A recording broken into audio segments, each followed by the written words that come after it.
Whoa! There's a lot of dumbass criminals to talk about, baby. It's the whacked out news. People breaking the law.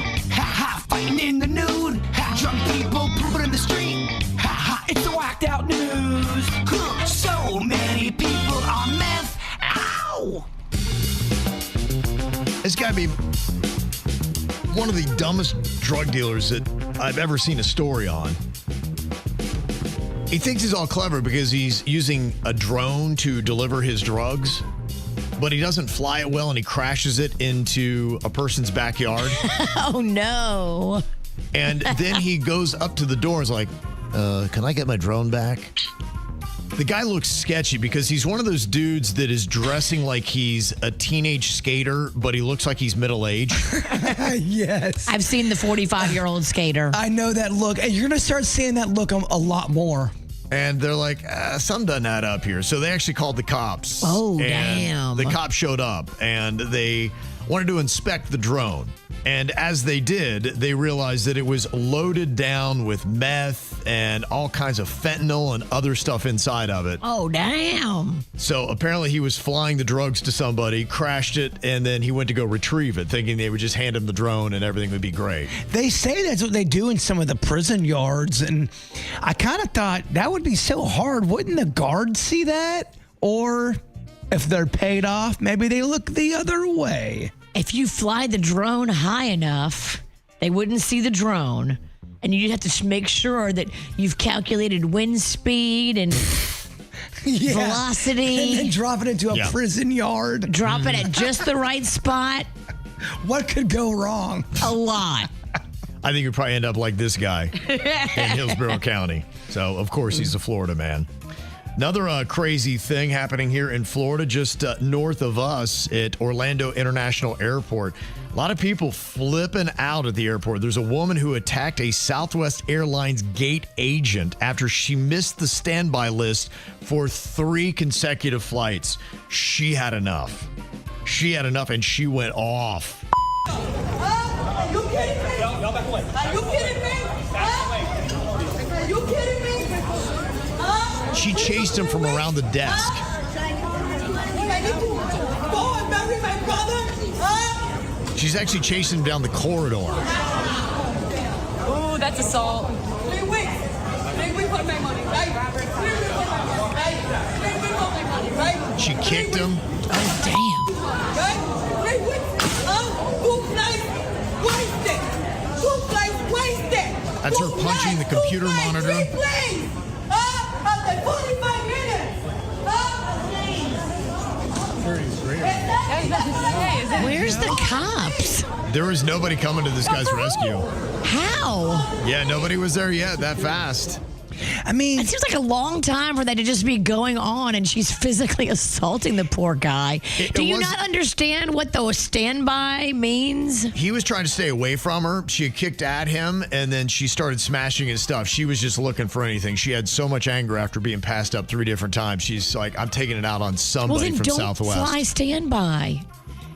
It used to be Chuck E. Cheese where all these fights were going down. Now I feel like the airport's the number 1 place. Get a lot of them. It gets so squirrely. They do. The airport, that whole vibe has changed. I don't think it was always like this. No, you're right. You're absolutely right. This fight happened at Boston's Logan International Airport. There was a JetBlue passenger that stripped completely naked at a gate before being hauled off by authorities. Now that right there is drugs. Because the body temperature goes up and the person's like, I've got to get cool. Or they're just a really brazen nudist colony person. When the cop showed up, he was in nothing but his red underwear, and he was doing stretches and exercises. That's drugs. That's definitely drugs. That would be drugs. Wow. People are taking stuff before their flight because they want to be calm on the flight, and they've never taken it before. And people are tripping balls. This is happening a lot. Flight attendants tell me this. People in the airport tell me this. Like, you're taking something you've never taken before. You think it's going to help you sleep for your flight, and and it actually makes you trip. One of the symptoms of drugs usually is when you start doing karate stretches in a place you shouldn't be doing karate stretches at. In your red underwear. Yes, especially in your red underwear. So the cops get there to the gate. He's standing there in his red underwear. They show up, and then he just reaches down, drops his pants, and is staying there fully naked as they carry him away. Seems like a great finishing move, actually. Who gets to carry him away? Bring in the rookie. Looked like it took all of them. Damn. No one sat that one out. He's got that meth strength. Yes, there was one. It was one guy, and it took 6 very large police officers to just get him down. Yeah. He was so squirrely on whatever drug he was on. And that's the day that when you're a cop, you're like, oh man, I wish I would have called in sick today. Right, yeah. Ugh. I got to touch this naked guy. Well, in Florida, you never know what you're going to get. And if you're on State Road 520 in Cocoa, you might have seen a guy that was riding on the hood of a car. It's going at a pretty high rate of speed.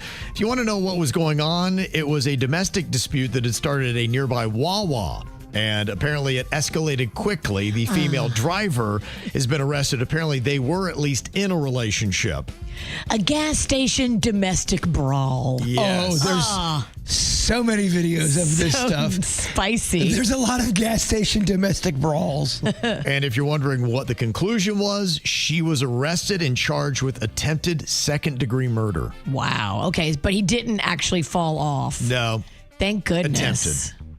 There's a Wisconsin woman that caused $10,000 in damage to a DoorDash driver's vehicle because her order of 10 chicken wings wasn't delivered. Girl, we got to get it in check on this one. Though I get the internal rage. Sure. You can't let that. You can't damage somebody's car because you didn't get your chicken.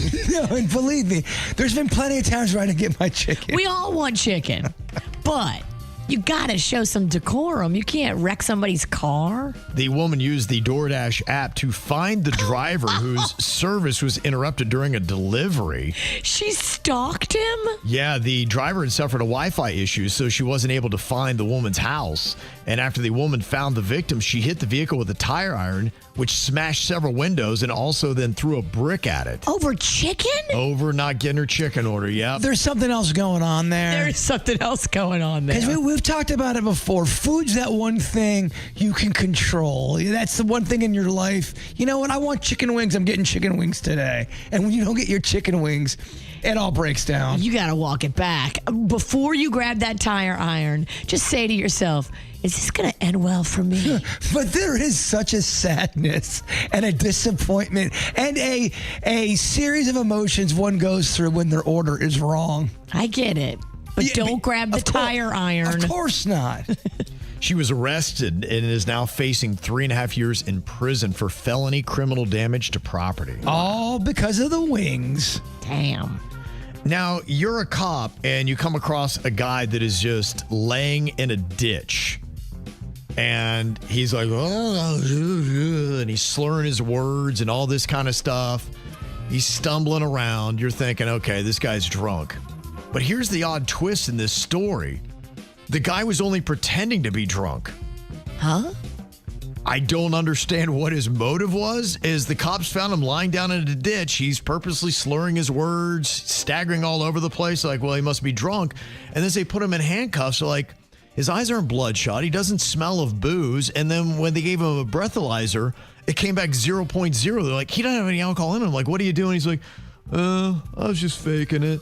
He was bored. He wanted some attention. So they charged him with simulated public intoxication.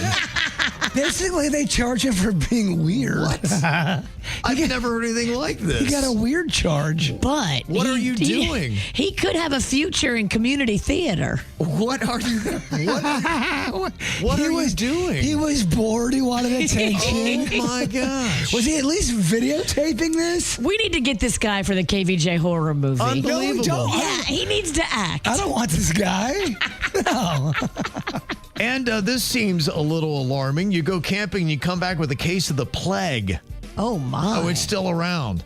Yeah, a California resident tested positive for the plague after potentially being bitten by an infected flea while camping in the South Lake Tahoe area. Oh my gosh, these fleas are no joke. That's crazy. He's now recovering at home under medical supervision. You can actually, if you're going to go out in the woods, of course, you got to wear boots and socks and pants and all that. But you can buy this spray that you can spray all over your shoes, socks, bottoms of your pants that is like a flea retardant. Okay. And I know because I know somebody right now who's going to be exposed to fleas. And so we're panicking, trying to get everything in order. Yeah, I guess it could carry the plague. Now, it's not frequent. The last case of the plague in El Dorado County where this happened was in 2020. They also got that Lyme disease. Yeah, right. Those fleas and ticks, don't sleep on them.